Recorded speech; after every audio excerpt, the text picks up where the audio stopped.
Meron ka bang napupusuan at nais mong siyang mapasunod sa iyo? Meron akong isang orasyon na pwedeng makatulong sa inyo. Pwede din ito sa matitigas ang damdamin sa mga mag-asawa o kaya magnobya dyan.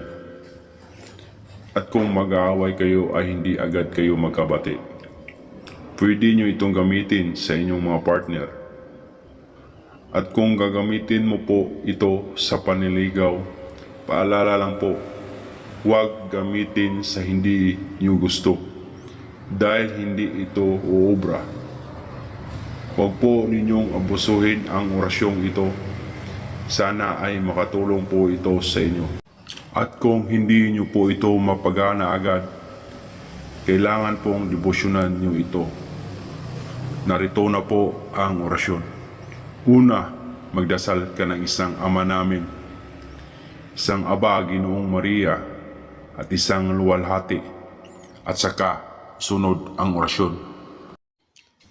Si Kofit, Ihimihey, Sinalif, Uramaro, Filanik, Ehemihey, Tifukis.